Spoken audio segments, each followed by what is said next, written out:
Welcome back to the Village Build series. In today's video, I'm going to be taking you guys on a tour through my newly completed village. I'm going to show you guys all the statistics, all sorts of things, so let's go ahead and get right into it.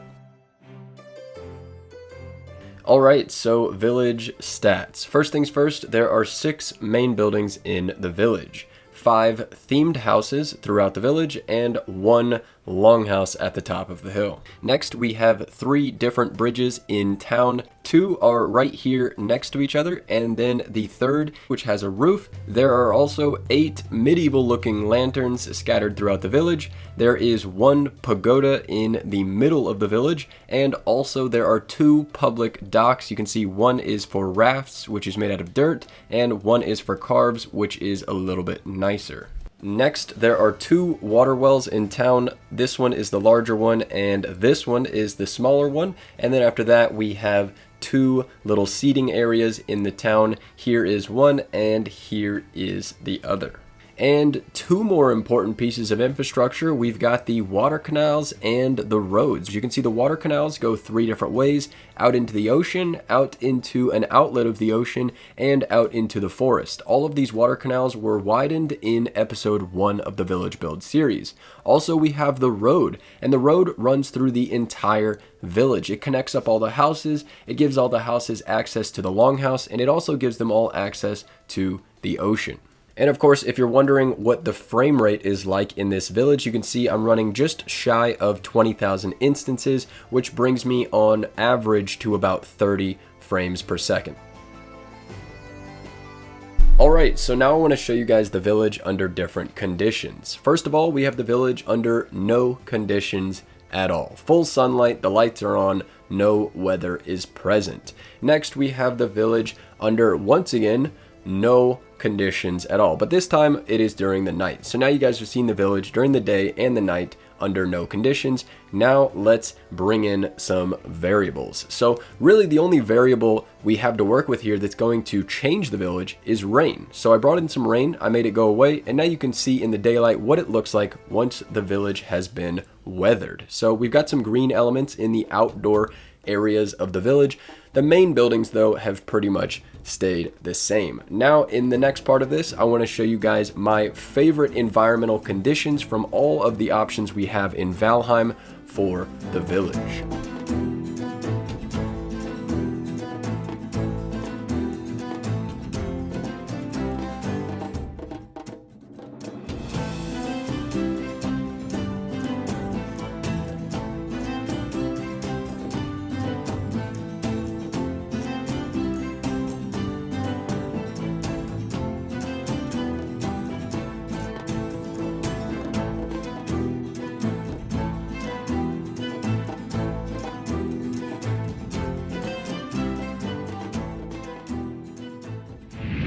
Alright, enough of that, let's get to the tour. So for the tour, I've decided that we will be starting right here. From here, I'm going to actually take you guys on a walk through the entire village, but it won't just be a walk. What we're going to do is alternate walking and house breakdowns. This way, you guys get a breakdown of all of the houses, and you also get to experience what it's like to walk through the village.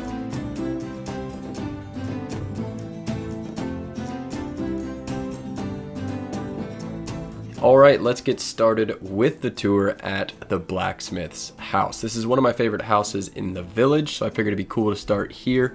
This is also the side of the village where I started building, so I felt like it kind of made sense. Over here on my left side is the Fisherman's house. On my right is, of course, the Blacksmith's house. One of the coolest features of this house is that it has a bridge which goes over the village road. As you come up this hill, you can see all the way over to the Longhouse. You can see that we're also kind of surrounded by houses here. Really gives you a little cozy village feel. And now we can talk a little bit more about the house. Really quickly before we talk about the house, I did want to show you guys the spot where the well is. This is new. I didn't add this in the old build videos. And I just thought it'd be cool to show the difference with the well and without the well. I think it's a great little addition to kind of the middle of this little intersection here in the village. Alright, so let's talk about the blacksmith's house. On the left side, we've got the bridge, which we just went under a second ago. Right next to that is a nice little deck, which has views of the ocean. Below the deck is a workshop. To the right of the workshop, we've got a double-peaked roof on the wall facing the ocean. Pretty cool little wall there. Over here, closer to us, we've got the boatyard, which the blacksmith can do like repairs on boats for the people in the village. And then also there's a dock out here on the water so that the blacksmith has access to the water. All of the houses have a view of the ocean and also access to the water. You can see this is the weathered version of this house. The house itself is pretty much unaffected, but the docks out front have all turned green.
So for the blacksmith's house, I don't really have like a favorite piece of the house. Really, I just love how the whole house came together. It's really kind of a lot of different shapes merging into one house.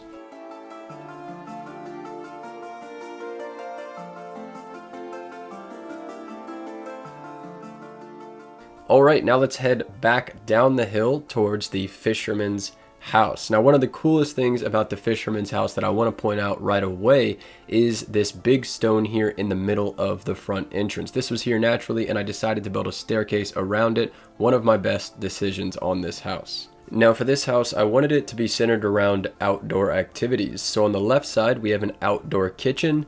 On the front here, out in the water, is just a big fishing dock. And then on the right side, we've got a little swimming area / entrance to the house. And then every house has ocean access and ocean views. For this house, that comes in the form of a large dock. Alright, so the majority of the weathering for this house actually stayed in the front entrance and in the back cooking area. And it's really just on those 1 meter tall fence posts that I like to do, which always go green, but still I think look really cool.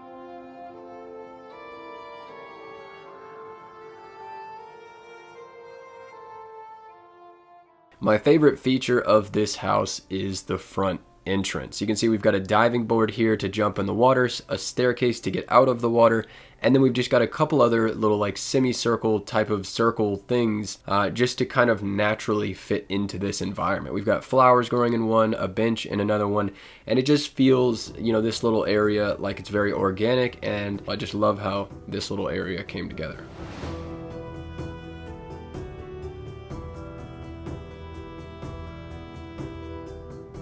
Alright, so now we are done at the fisherman's house. I'm going to take you guys over to the farmer's house. The farmer's house is the last house in this side of the village.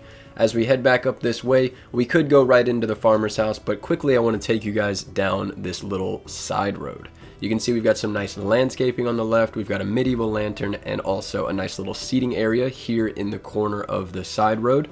We've got a nice 1-meter fence post on our left, leading us up to a nice little curved staircase which heads down to the water to the farmer's private dock. This is the ocean access for the farmer, and the ocean views come from the tower in the middle of the build. As we head back down the pathway, we can see another little seating area, a medieval lantern, and a staircase up to the A-frame farmer's house. After already passing a bunch of the lanterns, I thought I would show you what they look like after they've been weathered.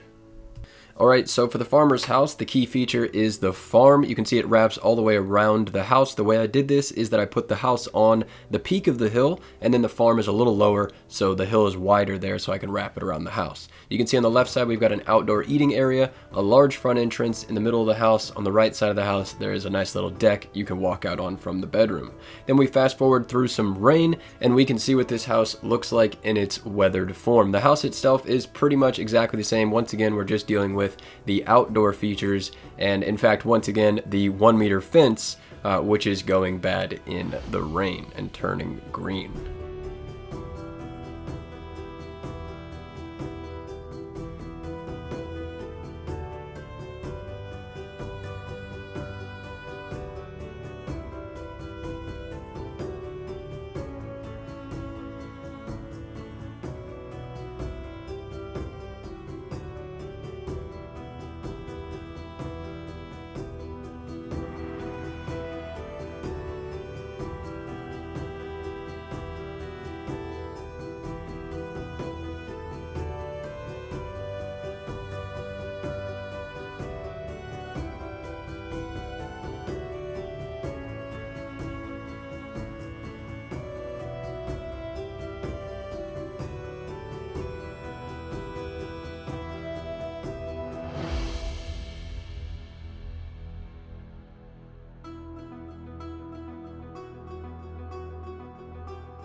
I think my favorite part of the farmer's house would be the 2 raised beds in the farm.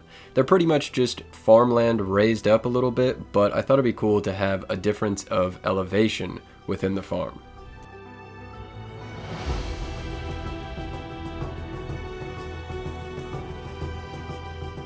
Alright, now let's head into town to the harbor. The first thing we're going to see is the covered bridge. This bridge is awesome. It's got a little vent out the roof in the top for the hanging brazier to vent the smoke. As we come through the bridge, there is a bench on the left and a water well. Once again, here is a before and after shot of the well, since I added these after the build series was completed. Here's a nice little shot of the well. You can see I actually have a hanging brazier in there in the center, so it looks like that chain is there, maybe like holding a bucket down in the water. Here's the weathered version, pretty much no effect on the well. And now I can show you guys the harbor. So on the right here, we've got the dirt harbor, or the dirt port or dock, or whatever you want to call it, which leads down to where the rafts can park with one storage cart for them to use. Here we have a pagoda, and then if you head down this way, we have kind of the nicer port. Like if you have a nicer boat, maybe you would park here. I don't know why I did it like this, but I just thought it'd be kind of cool.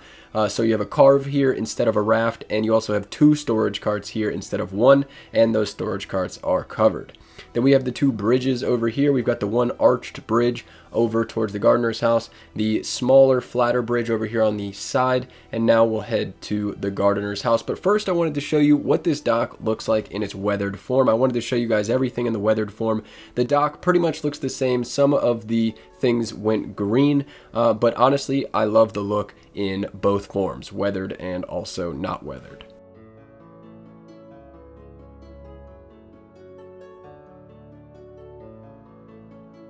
Alright, now let's head from the harbor to the gardener's house. We're going to go back up the hill past the pagoda and the large well. And you can see here on the left we have our first glimpse at the grand entrance into the Longhouse. As we head down the stairs on the left side, you're going to see the Lumberjack's house, which we'll see in just a minute. But here in front of us is the gardener's house, possibly my favorite house in the entire village. Alright, so here is the overview of the gardener's house. The house itself looks really awesome. I love how the big, large roof peak over the front entrance with the deck below and the patio below that. I love how that all came together. But of course, the centerpiece of this house is the garden out front. The ocean views come from the garden and also the deck on top of the patio, and the ocean access comes from the backyard. This is the weathered version. Unfortunately for the gardener's house, it was completely obliterated. It was like the one house out of everything that had so many outdoor pieces that it's just completely green. But I still love it, actually, just maybe not as much. Here is the back of the gardener's house. I figured you might want to see this as well. We've got some nice little paths back here. You'll see more about this when we get to the Lumberjack's house, but here are the features for the gardener's house. A little window section on the right side, chimney in the middle, and log section on the left. Here's the weathered version. Obviously, the fence post, the 1 meter fence post, once again turned green. Time for the interior. Before we go in, I wanted to show you guys this little area underneath the deck where you can work on your garden and your crops and everything like that.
Alright, so of course my favorite part of the gardener's house is the garden. I kind of went all out with this. I spent about 4 or 5 hours one evening just designing these little super detailed sections within the garden. You've got the raised iron cage wall over there in between blueberry and raspberry bushes to kind of seem like vines can grow up it. Here we've got a little area made for beehives with a little kind of 8-sided shape here in the middle of the beehives. Love how this came together.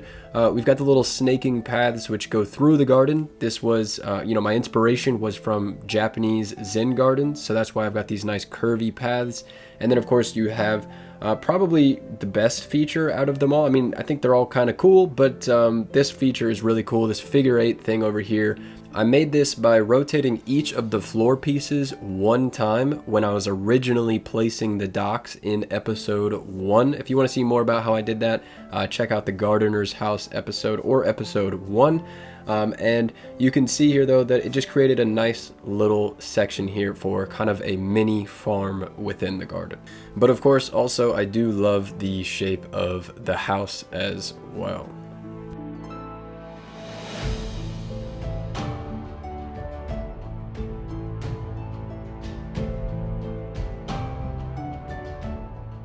Alright, now we're going to head over to the Lumberjack's house. Just a quick walk down the road over the bridge. This house is really cool. If you haven't seen the episode, I highly recommend checking it out. I built it on a template method, which is actually a really easy way to build in Valheim. Let's check it out. Alright, let's talk about some key features. On the left side of the house, built into the hill, we have the lumberyard for the Lumberjack. On the right side of the house, we have a bridge and a path leading to the ocean for the ocean access for the Lumberjack. We also have the ocean views there above the bridge with a nice little deck.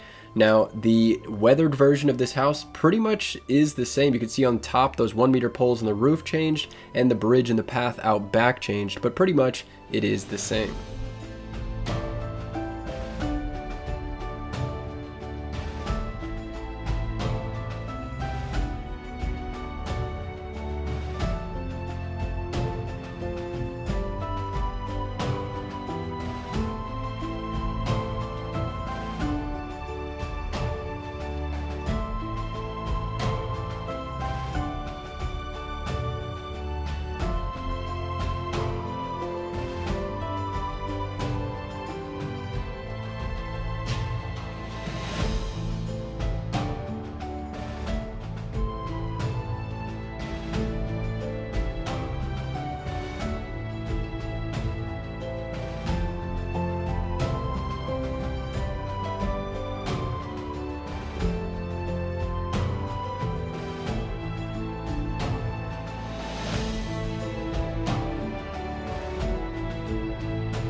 And for my favorite feature of the Lumberjack's house, there's actually two. We have, of course, the lumberyard, which I think is awesome, built right in here, kind of tucked below the house. We've got storage carts, we've got the lumber itself, a ladder leading up on top of the lumber, tools to work with. The lumber is covered by little roofs, which are built into the hill. I just love how this little area came out. And then also, of course, the path in the backyard, which leads to the ocean. I love this path. Some people probably don't like it because the path isn't fully completed, but I wanted this path to be very free-flowing and organic, so I thought that if I just left parts of the path open so they looked almost overgrown, it would make it seem even more natural.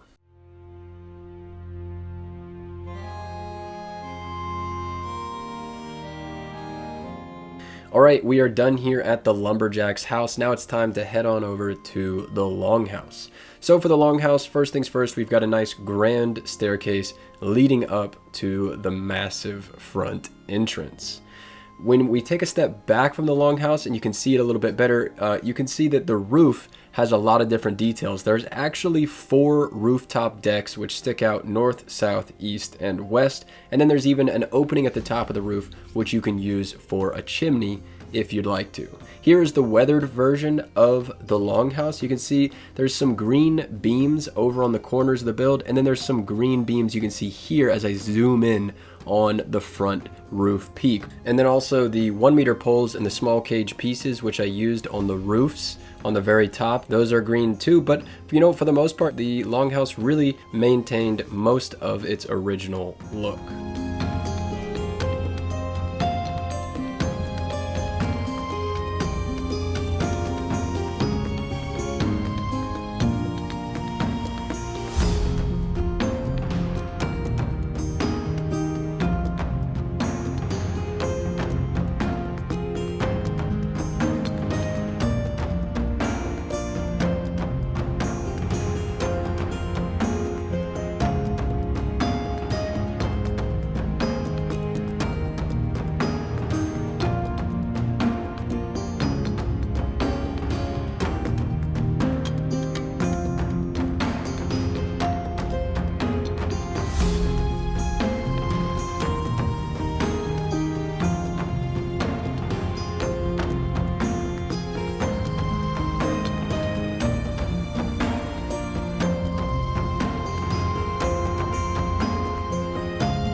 For my favorite part for the Longhouse, I really just love the whole thing. A lot went into making this build.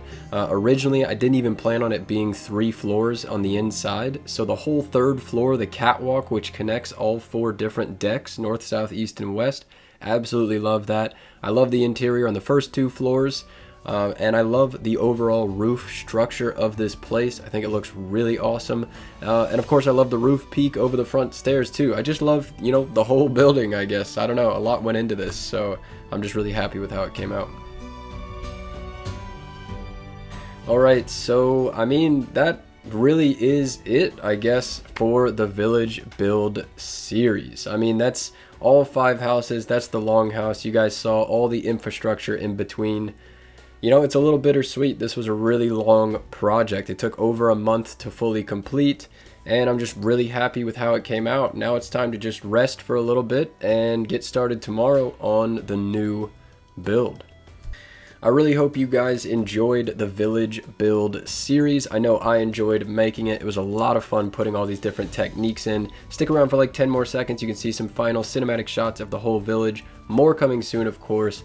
Don't forget to like and subscribe if you enjoyed this series. Thank you guys so much for watching, and of course, as always, have a good one.